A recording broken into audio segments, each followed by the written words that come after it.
You may start. Okay, sir. Good morning, all. I'm going to present a clinical case. A 49-year-old male presented with complaints of pain, swelling in right shoulder since 2 days, associated with inability to lift the right upper limb. History of presenting illness. Patient was apparently normal 2 days back when he gives history of allergic electric shock to right upper limb, following which he developed pain, swelling right shoulder, and inability to lift overhead. Patient initially consulted a nearby hospital where investigations were done and first aid was given and then was referred to us. Past history. Patient is a known case of hypertension on treatment. No history of similar episodes in the past. No history of epilepsy and no history of previous surgery to right shoulder. Drug history. Patient is under treatment for hypertension and no other history of drug allergy. Personal history. Patient has a history of regular alcohol intake. Coming to the family history, no family history of instability was there and no other significant family history. And general examination, patient are well built, well nourished and cooperative. No evidence of generalized ligament laxity and no pallor, icterus, cyanosis, clubbing, generalized lymphadenopathy or edema. Local examination, on inspection, attitude of the shoulder was adducted and internally rotated. Ecchymosis is present over the anteromedial aspect of the proximal arm, swelling present, and no shoulder normal shoulder contour is maintained. No drooping of shoulder, no muscle wasting. Both scapula are at the same level and no winging is present. This is the clinical photographs showing the attitude of the limb is adducted and internally rotated and normal shoulder contour is maintained. There is an ecchymosis present over the anteromedial aspect of the proximal arm. Coming to the palpation, no local rise of temperature, tenderness present over proximal humerus, crepitus is present, no distal neurovascular deficit, and no palpable lymph nodes. Movements, range of movements are restricted due to pain. Test for dislocations. Dugas test, patient is able to touch the opposite shoulder and Hamilton roller test is negative. Test for instability. Test for instabilities are not able to perform because shoulder movements are restricted due to pain.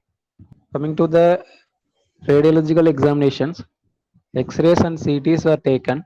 This is the plain X-ray AP view of shoulder, right shoulder, showing the lesser tuberosity fracture and the distance between the anterior glenar labrum and head of the humerus is increased. This is the 3D CT images. Anteriorly, there is an GT fragment, lesser tuberosity fragment. Then the articular surface of the head of the humerus is facing posteriorly. With that, we came into the diagnosis of posterior dislocation right shoulder and three-part fracture right proximal humerus. Coming to the management part, closed manipulation and reduction was attempted at casualty, which failed.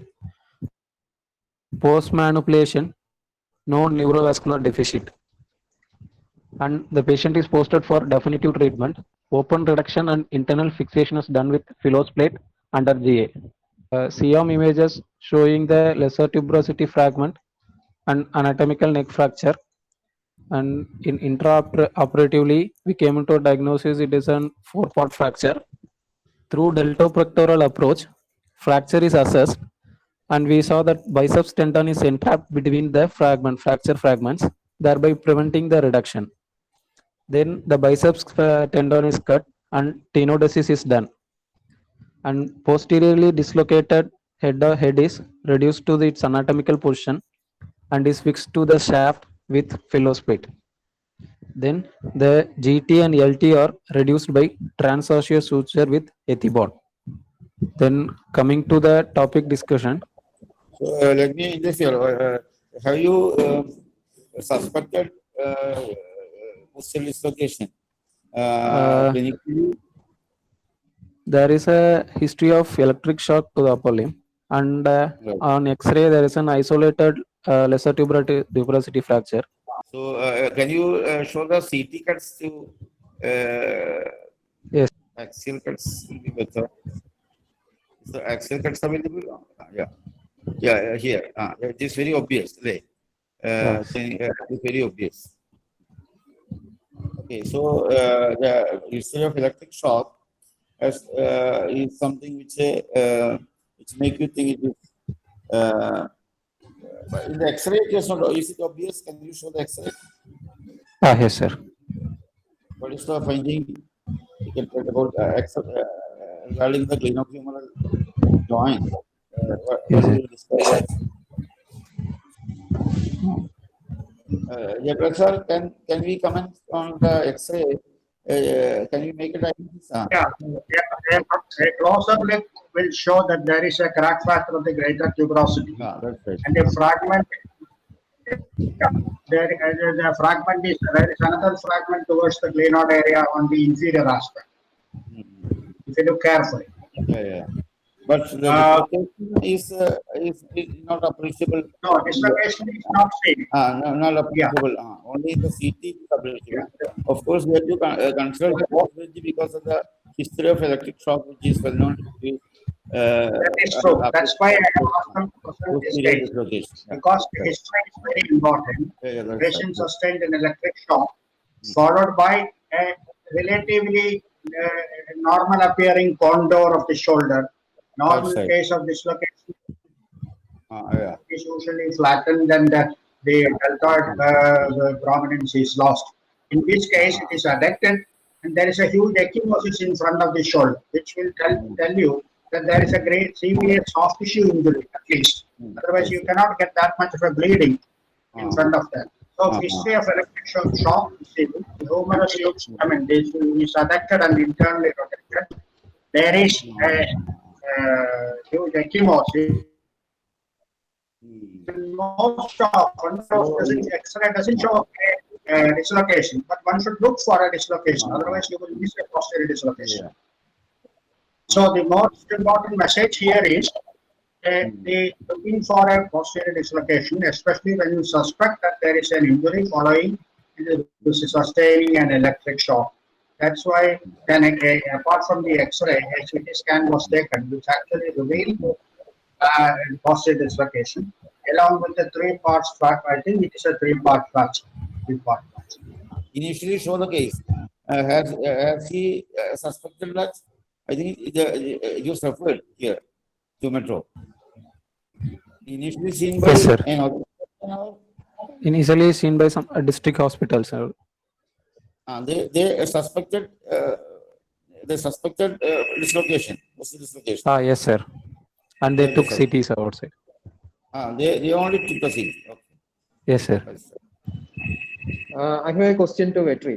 Suppose you are suspecting a posterior dislocation because you have got a significant history and Okay. the X-ray is not conclusive.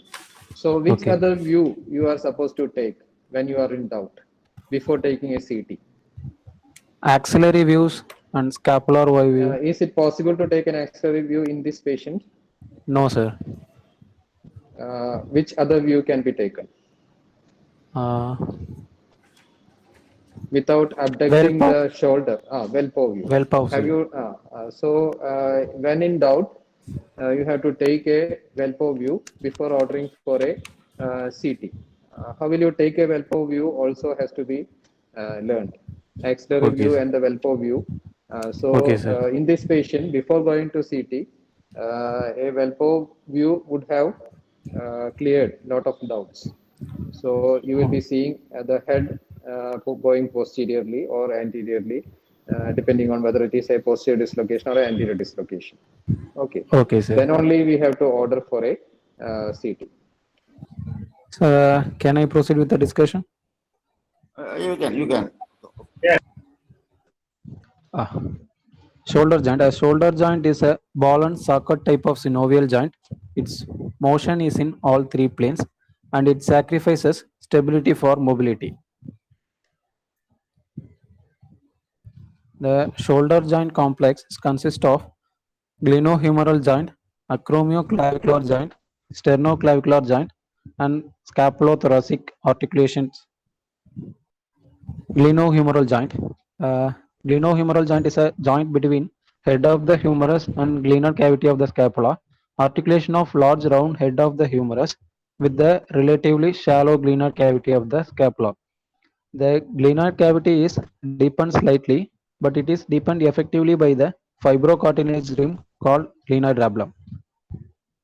Uh, it is most common joint to dislocate and to undergo recurrent dislocation. Glenohumeral stability. Glenohumeral joint stability is maintained by both static and dynamic elements. The static stabilizers include the bony anatomy, the glenoid labrum, negative intra-articular pressure, adhesion, cohesion, and capsulo-ligamentous structure and the rotator cuff muscles. The dynamic stabilizers include the rotator cuff muscles, biceps tendon, the deltoid, scapular motion, and the proprioception. The ligaments around the shoulder joint are capsular ligaments, glenohumeral ligaments, and it again divided into superior, middle, and inferior glenohumeral ligaments. The inferior glenohumeral ligament is divided into anterior and posterior band and some axillary pouch. Coracohumeral Among these ligaments, which one is the most important stabilizer for a posterior? We are discussing posterior dislocation. So, Okay. which ligament prevents the posterior dislocation? Inferior ligament. Yes, inferior. So, inferior is Posterior most band. important stabilizer as far as ligament is concerned. Okay. Which muscle helps Okay. in stabilizing posteriorly? Which muscle is attached to the lesser tuberosity? Subscapularis. In this image, I can see the superior glenohumeral ligament and middle and inferior glenohumeral ligament, and there is an anterior and posterior band and an axillary pouch. Glenohumeral instability is due to the biomechanical dysfunction and failure of static and dynamic stabilizers, ranges from mid-subluxation to traumatic dislocation. Coming to the test for instability, test for anterior instability are apprehension, fulcrum, crank test, and relocation test. Then the test for posterior instability are jerk test. In jerk test, the patient in either sitting or supine position, the arm is abducted and internally rotated. An axial load is then placed on the humerus while the arm is moved horizontally across the body. With a positive test, a sudden jerk occurs when the humeral head slides off the back of the glenoid and when it is reduced back onto the glenoid. The test for inferior stability of shoulders are sulcus test and Gage abduction test. Coming to the X-rays views for shoulder, AP view and Gaucher view, axillary view, Garth view, and striker notch view. In axillary view, there are standard, trauma axillary, Welpos view, and West Point view. Coming to the management part, in this our case, this is an acute dislocation and associated with fracture. So we did an open glenohumeral reduction plus fracture fixation. Coming to the posterior dislocation of the shoulder, posterior dislocation is less common compared to the anterior, and it is most commonly missed on first evaluation. A high index of suspicion of posterior dislocation should be considered in isolated lesser tuberosity fractures and shoulder pain following electric shock and epileptic seizure. This is because the violent contraction of stronger shoulder internal rotators like latissimus dorsi, pectoralis major, subscapularis, and teres major overpower the weak external rotators like infraspinatus and teres minor. Coming to the mechanism of injury, mechanism of injury is an axial loading of the adducted and internally rotated arm and direct trauma to the shoulder. There are three types of posterior dislocation. depending on the position of the head of the humerus. It is subacromial, subglenoid, and subspinous, in which subacromial is most common. The associated lesion with the posterior dislocation are reverse Hill-Sachs, reverse Burnkhardt, lesser tuberosity fracture, and posterior Hagel lesion. Reverse Hill-Sachs lesions are anteromedial head defect, and reverse Burnkhardt lesion is postero-inferior avulsion of glenoid labrum. Vetri, how will you classify shoulder instability in general? Not pertaining to this patient, in general, how will you approach or classify a shoulder instability? According to etiology, it is traumatic and atraumatic. And based on severity, it is subluxation and dislocation. Have you heard of Amery and Tubbs? Yes, sir. What is that? Maston's classification. Tubbs means that traumatic unidirectional Burnkhardt lesion usually requires surgery. Any other newer classification which have superseded this classification? Stanmore instability classification, sir. Okay, how Immobility. is that? How will you classify by Stanmore's method? How many classes are there? There are 3 classes. You have got polar 1, polar 2, and Okay, polar sir. 3. Polar 1 means, Okay, sir. what is polar 1? Traumatic structural instability. Okay. Then what is polar 2? Atraumatic. Atraumatic structural. Okay, sir. Atraumatic structural. And polar 3 means Atraumatic non-structural. it is muscle patterning non-structural. Okay, sir. So you have got 3 different poles as far as shoulder instability is concerned. It can be either a unidirectional or a multidirectional dislocation. Unidirectional dislocation can be a posterior or anterior dislocation. Of course, Okay. anterior is most common. And coming to the posterior dislocation, once you have suspected a posterior dislocation in the emergency department, what will you do?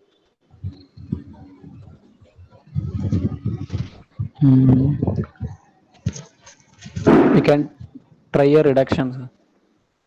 How will you reduce posterior dislocation? How will you Traction, reduce anterior dislocation? What is the maneuver? Kocher's maneuver. What are the movements you will be doing? Traction, external rotation, adduction, and medial rotation, sir. So a team. For Team. posterior dislocation, what will you do? Traction, abduction, and external rotations. Okay. So suppose it is not coming. What will you specifically look for in the Velpo view?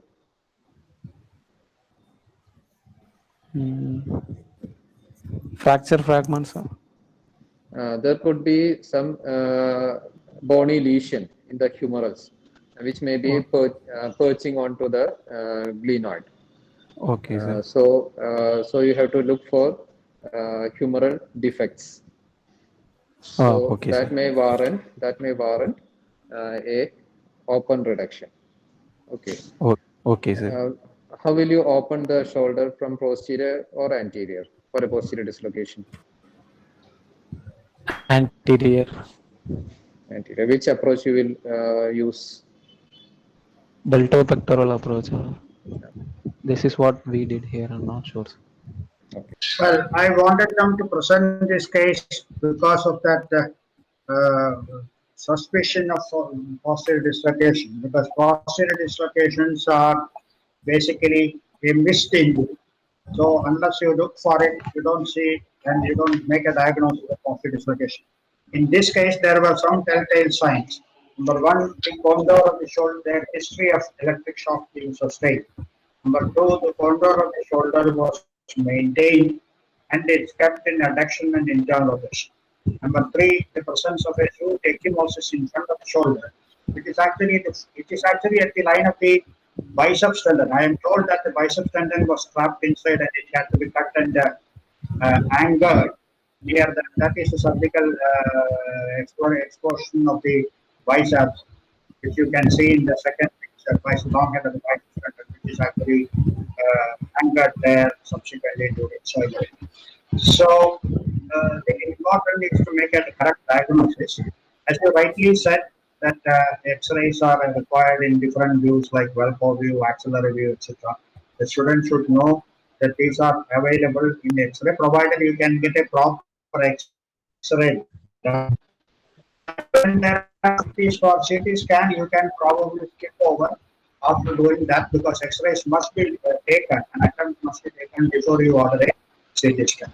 The patient cannot be brought back to an X-ray again or because of pain and spasm. Then probably you may have to give them a sedation to get the. Many a time when you try to reduce it under anesthesia, they will get reduced because I understand that most of these locations are right in the casualty and sedation, and that's why some of these locations are not being reduced. So that is the another aspect of the possibility. In this case, actually, there were a couple of fragments other than the dislocation. So there was an intraarticular fragment, and there was another fracture which is actually to get to the it's a three-part fracture. Therefore, the fracture was reduced, fixed, and the fragment was also retrieved and fixed. That was the indication for open reduction in this case. Right. Other than that, of course, a brief discussion about the instability, which you cannot test in this case of foot dislocation. And the other questions were actually the candidate should know if an essay question is asked for it. That's all. That's all. The undergraduate listening must realize that posterior dislocations are relatively rare, but it should always be suspected if the patient complains of a shoulder disc following receiving an electric shock, or in case of an epilepsy with an epileptic seizure if other bystanders are trying to restrain him forcibly by keeping him on the shoulder. I mean, preventing him from developing a grand mal seizure or injuring himself. So it is actually the restraining bystanders who dislocate the shoulder of an epileptic patient. Right. So these are some of the historic importance which has respect to shoulder injuries. I don't think I need to add more on to it. We consider mobilizing as soon as possible. Now it's only 1 week. So probably What are the radiological findings in a posterior dislocation of the shoulder? What are the classic findings? Light bulb sign. Then Can you keep that X-ray? This is the arm picture. Can Yes, X-ray sir. of the shoulder, not the CT, the X-ray. All right, keep them. Little and large, fine. Keep both pictures. light bulb sign means, what do you mean by that? Uh, the head of the humerus is Okay, so it will be looking like an old light bulb. Okay. sir. Then what about the glenohumeral overlap? Are you It seeing is your increased, sir. arrow just above your arrow? You can see the humeral head is overlapping with the glenoid. Okay, sir. So that will be reduced in case of a dislocation. That Okay, could be sir. a finding. Okay. Regarding the deltapatellar approach, you should remember two nerves. One is the axillary nerve, second is the musculocutaneous nerve. Okay, sir. The axillary nerve injury can be reduced if you keep the shoulder adducted when you are doing the deep dissection. Okay, sir. Okay. Oh. And the musculocutaneous nerve is another nerve that can be injured.